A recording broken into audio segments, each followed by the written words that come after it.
You're listening to the N2K Space Network. Hey everybody, Dave here. Join me and my guests, Outpost 24's Laura Enriquez and Mikhailo Stepa, on Tuesday, May 13th at noon Eastern Time for a live discussion on the biggest threats hitting web applications today and what you can do about them. We're going to talk about why attackers still love web apps in 2025, the latest threat trends shaping the security landscape, how to spot and prioritize critical vulnerabilities fast, along with scalable, practical steps to strengthen your defenses. Again, the webinar is Tuesday, May 13th for our live conversation on the state of modern web application security. You can register now by visiting events.thecyberwire.com. That's events.thecyberwire.com. We'll see you there.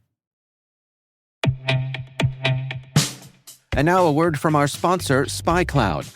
Identity is the new battleground, and attackers are exploiting stolen identities to infiltrate your organization. Traditional defenses can't keep up.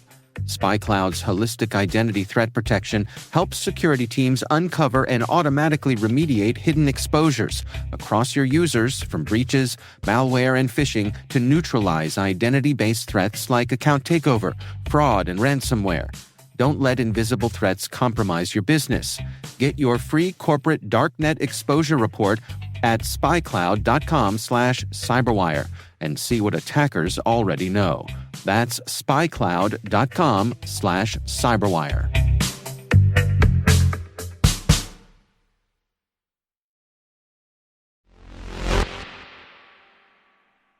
Today is May 12th, 2025. I'm Maria Varmazis, and this is T-Minus. T-minus 20 seconds to LOS speed risk. Go for deploy. Roger, roll.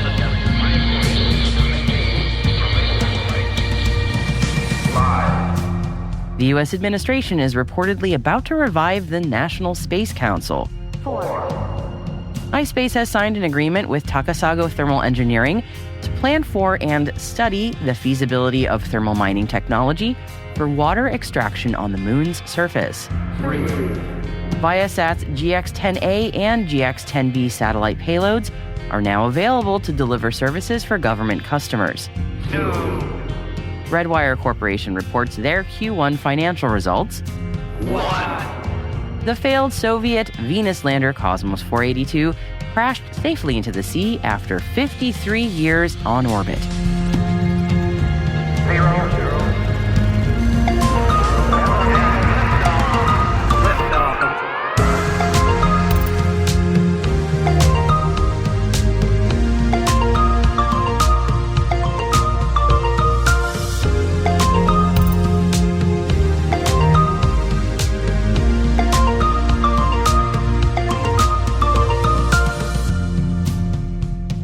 Today, I'll be catching up with Patrick O'Neill from the U.S. ISS National Laboratory. Patrick will be bringing us the monthly update on what's going up on the International Space Station, so stick around for more on that later in the show.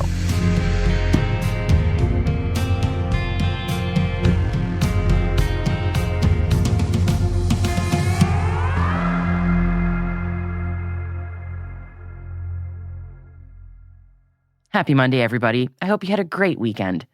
Let's dive into today's Intel briefing, shall we? For weeks, certainly on this show, we've been speculating about the re-entry of Russia, or I guess I should say the USSR's Kosmos 482 satellite. The spacecraft, which was originally destined for Venus 53 years ago, was expected to crash back to Earth after being stuck in Earth's orbit. On Saturday morning, it finally came back down, though its final destination is still a bit of a mystery. The failed Soviet Venus lander reportedly re-entered over the Indian Ocean west of Jakarta, Indonesia, a little after 2:30 a.m. Eastern Time on Saturday. According to Russia's space agency Roscosmos, Kosmos 482 appears to have fallen harmlessly into the sea. Whew. Other space agencies and tracking companies predicted different landing areas, and it is unclear when or even if we'll get a definitive answer to where Kosmos 482 came crashing down. What we do know is that nobody has been reported as being hurt by the space junk, which was expected to crash at a speed of around 150 miles an hour, at least according to one Dutch tracker. So Glad we can all take a collective sigh of relief. Redwire Corporation presented their first quarter financial results this morning to their investors. The company's revenues for the first quarter of 2025 decreased 30.1% to $61.4 million, as compared to $87.8 million for the first quarter of 2024. However, net losses were down by $5.1 million to $2.9 million, as compared to $8.1 million for the first quarter of 2024. Jonathan Bailiff, the chief financial officer of Redwire, added to the press release that, despite facing very dynamic macroeconomic conditions, Redwire enters the second quarter ready to close on our acquisition of Edge Autonomy and to capitalize on market trends in space and defense technology. Viasat has confirmed that its GX-10A and GX-10B satellite payloads are now available to deliver services for government customers. The satellite communications company completed in-orbit testing of the payloads late last year, and government services are now available, with commercial maritime and aviation services anticipated to follow throughout fiscal year 2026. The payloads are housed on Space Norway's Arctic Satellite Broadband Mission spacecraft, ASBM-1 and ASBM-2. The GX-10A and GX-10B payloads will provide broadband satellite coverage over the Arctic region for government and commercial customers. Over to Japan now, and iSpace has signed an agreement with Takasago Thermal Engineering to plan for and study the feasibility of thermal mining technology for water extraction on the moon's surface. The MOU aims to conduct a feasibility study for joint technology development with the goal of demonstrating the extraction of water on the moon. The culmination of the effort will be to install Takasago's thermal mining technology, which is currently in a research and development phase, on a future iSpace lunar rover to conduct the exploration. And speculation is growing that the U.S. administration is about to revive the National Space Council. Yes, the council, which Trump also revived in 2017 after it had been dormant for 24 years, is chaired, according to law, by the vice president. A White House official confirmed to Politico that the administration was staffing the council despite opposition by SpaceX's CEO and Trump advisor, Elon Musk. Well, that's very interesting, isn't it?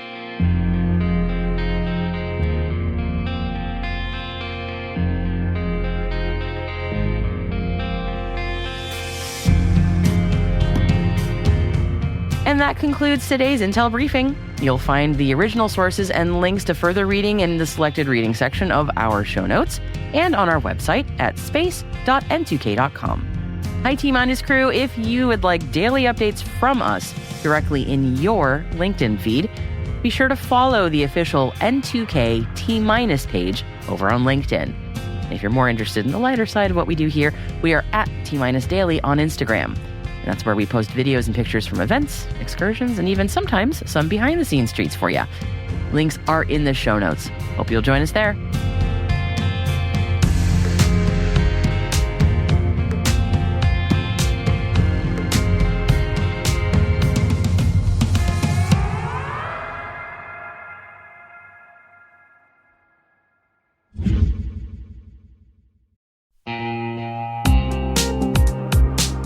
Hey everybody, Dave here. I've talked about Delete Me before, and I'm still using it because it still works. It's been a few months now, and I'm just as impressed today as I was when I signed up. Delete Me keeps finding and removing my personal information from data broker sites, and they keep me updated with detailed reports, so I know exactly what's been taken down. I'm genuinely relieved knowing my privacy isn't something I have to worry about every day. The Delete Me team handles everything. It's the set it and forget it peace of mind. And it's not just for individuals. Delete Me also offers solutions for businesses, helping companies protect their employees' personal information and reduce exposure to social engineering and phishing threats. And right now, our listeners get a special deal, 20% off your Delete Me plan. Just go to joindeleteme.com/N2K and use promo code N2K at checkout. That's joindeleteme.com/N2K, code N2K.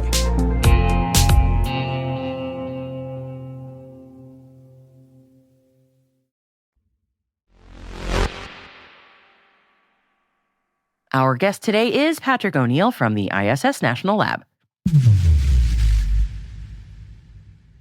You spoke to the internet's hero, Johnny Kim. I did. You did. And I feel weird being like, what was that like? Tell me about an interview. But genuinely, what was that like?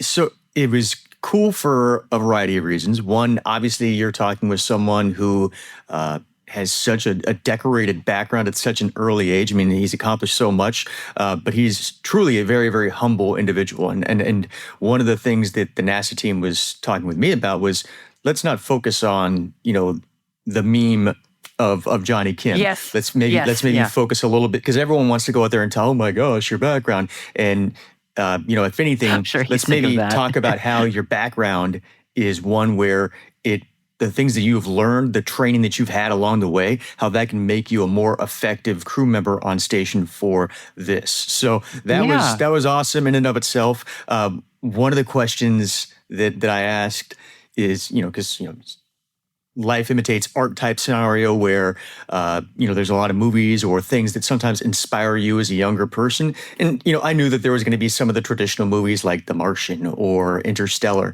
But one of the ones that he brought up that I wasn't expecting was Gattaca. And Really? I literally, I love that movie. It is one of the most fantastically made movies I've ever seen. Yeah, it's a great film. Yeah. And it's so funny too, because if you look at the way that, the way that the world is moving now as far as R&D is concerned, and even the notion of personalized medicine, who's to say that one day down the road, we can't get to a state where you can, genetically dispose your child for what it is that you're looking for. And then, he has a brother who ends up, being the Gattaca version, and then he was supposed to be the lesser version, but then he worked his fanny off because he had something that he wanted to do. He wanted to be an astronaut. I think that, and what Johnny was saying, though, was that it's not really a space movie, but it's more a movie where space is the end goal for the lead character, but it's more about, human adversity, overcoming obstacles in order to achieve your goal. That's amazing. Well, I mean, a science film inspiring someone like him who has, really touched on so many different facets of the sciences, of the cutting edge of the sciences. I completely appreciate that he probably is really sick of the internet meme. When you spoke to Johnny, I mean, how many weeks in was he on the ISS? I mean, he wasn't even in a full week. Yeah, so he was in less than a week at that point. I think he gotten up there on a Tuesday. We did the interview on the following Monday. And part of the conversation was, how have you adjusted? I mean, obviously space is a very harsh environment. And it's especially if you are a first-time space flyer. If you're a first-time astronaut on station, I can imagine it takes a little bit more time for your body to figure out its space legs, so to speak. And so he was pretty candid about that, where it did take a couple of days for him to, get his wits back about him. But he was also marveled by just the adaptive nature of the human body, being able to go to such a novel, extreme environment and be able to assimilate and to do it in a matter of days.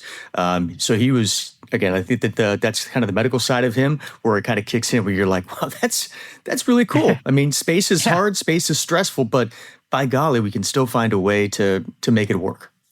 Humans are pretty darn neat. As a doctor, we're pretty cool when we don't get in our own way, right?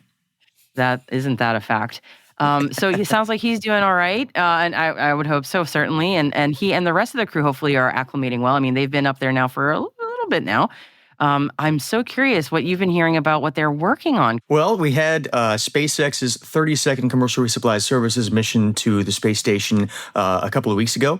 And on that was a variety of projects that the crew is going to be focused on. Most of them are biomedical in nature or plant biology. So, those are kind of the main activities for them. They're also working on a few other more like the astronaut ones themselves, where there's like biomonitors and things of that nature. So they're busy, and they're also going to be prepping to have some new astronauts come to the space station in a couple of weeks. So we'll be having the AX-4, that's the Axiom Space, fourth private astronaut mission. So there'll be 4 new crew members that are going to be coming up. We're talking about some of the science that's flying on that, because National Lab is sponsoring a lot of it. So we're excited to collaborate with the Axiom team. I had a chance to actually go out to Houston and met with a research team that is from Axiom that's going to be sending a glucose monitor to station where it's going to be on one of the astronauts, and hopefully they can validate the technology. And that might be able to set the foundation for having astronauts that traditionally would have been, quote unquote, disqualified from being able to live and work in space for extended periods of time. So through the validation of these types of technology demonstrations, again, maybe some of the best and brightest as far as minds were concerned that, again, previously wouldn't have had the chance to go and support research in space. Now they might have the ability to do that. And I think that you want research like that to happen. That truly does open up access for other people and widens the aperture. And if more people that can do great things on the ground have the ability to do great things in space, then we're all going to be better for it as humans. I mean, I know there's a lot of research and progress happening on the diabetes front, and always more work to do. But it's so fascinating, always fascinating in this job to hear how things in space are interfacing with medical research on the ground. It's the coolest thing. It's funny when I met with the Crew 10 astronauts before they flew. So it was Anne McLean and Nicole Ayers, and we did an interview. And Anne was wearing a biomonitor, and it's got all like the bells and whistles, and obviously it's done to go out there and really monitor all avenues of her body as an astronaut to make sure that she's assimilating to space appropriately. But one of the other projects that's going to be flying on this Axiom mission is they're going to be sending an Aura ring to the space station. One of the astronauts will wear that. And this will be, I think, the third time that they've flown this. But, if you can have a ring or something like that is a much less invasive way of being able to evaluate your body effectively in space. And again, we need sometimes like the larger ones, but if you can have something like that, again, doesn't distract or doesn't get in the way of your ability to perform your functions as an astronaut. That's pretty awesome too. So, I mean, I'm excited about some of those projects that are flying. And, I think that the Axiom team was really excited about it because they have more projects than any other private astronaut mission that they've done to date. So there's more than 60 investigations that will happen. And on top of that, they're excited because there's more than 30 countries that are equally represented along the way. So it kind of brings in that notion of it is the International Space Station, and they're doing a lot of great work. So we're excited to see that mission and being able to support it. Patrick, every time I speak with you, I always not only learn a lot, but also it feels like a present I receive from you every time about the incredible things that are happening on the ISS, and just like ready to blow your mind. Here you go. This is all this cool stuff. Well, if I can do another shameless plug. So we were talking about the Johnny Kim conversation. We dropped our latest episode. It's now episode number 3 for our podcast. We're trying to catch up. And so this one features CNN's Jackie Wattles and Raphael Rutkin from E2MC, which I know him. Yes, indeed. Yep. Yeah, and so they were both talking about the business of space, and Raphael was talking a bit about the Orbital Edge Accelerator program that the ISS National Lab is in collaboration with alongside 3 investment teams, and Raphael's team is one of the ones that is putting in $1 million each that will then go towards 6 different cohorts. And so we were talking just about the space economy in general, how it's evolved, but then also where we're going, and then how opportunities like this could set the pathway for additional startups to do great things in space. So I encourage everyone to go and take a look at Between a Rocket and a Hard Space if you do get a chance. You do have to listen to me talk for about 40 minutes, so there's that. But you also get to listen to other people talk too. It sounds like a pleasure. So I'll make sure that we have that linked in the show notes so everybody can take a listen. Patrick, a joy as always. Thank you so much for coming on the show and speaking with me. I appreciate it. Absolutely. Thank you for having me.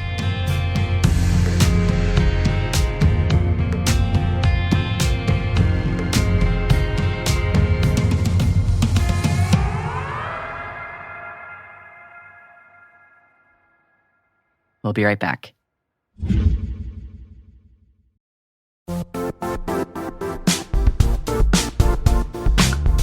And now, a word from our sponsor, ThreatLocker. Keeping your system secure shouldn't mean constantly reacting to threats. ThreatLocker helps you take a different approach by giving you full control over what software can run in your environment. If it's not approved, it doesn't run. Simple as that. It's a way to stop ransomware and other attacks before they start without adding extra complexity to your day. See how ThreatLocker can help you lock down your environment at www.threatlocker.com.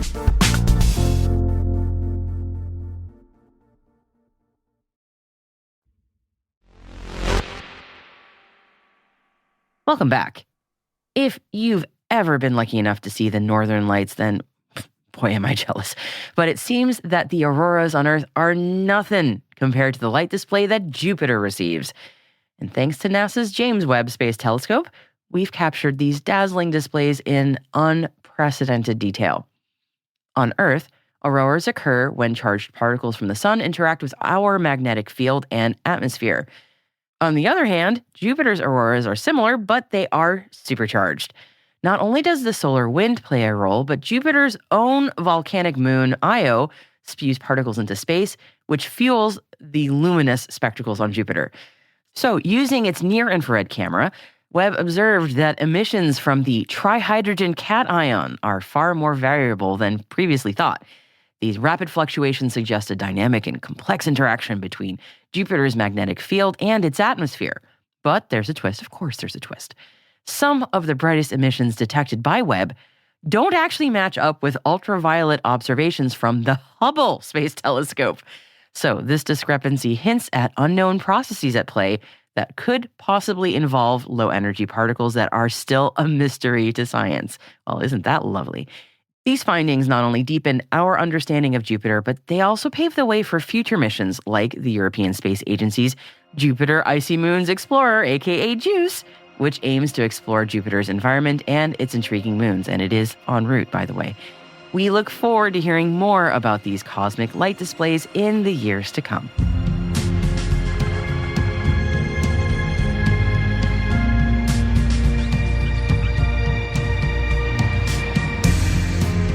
That's it for T-Minus for May 12th, 2025, brought to you by N2K Cyberwire. For additional resources from today's report, check out our show notes at space.n2k.com. We'd love to know what you think of this podcast. Your feedback ensures we deliver the insights that keep you a step ahead in the rapidly changing space industry.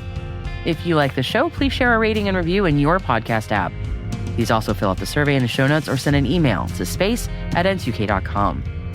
We're privileged that N2K Cyberwire is part of the daily routine of the most influential leaders and operators in the public and private sector, from the Fortune 500 to many of the world's preeminent intelligence and law enforcement agencies. N2K makes it easy for companies to optimize your biggest investment, your people. We make you smarter about your teams while making your teams smarter. Learn how at n2k.com. N2K's senior producer is Alice Carruth. Our producer is Liz Stokes. We're mixed by Elliot Peltzman and Trey Hester, with original music by Elliot Peltzman.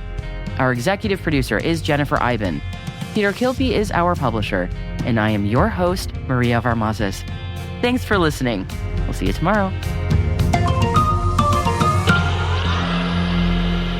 T-Minus.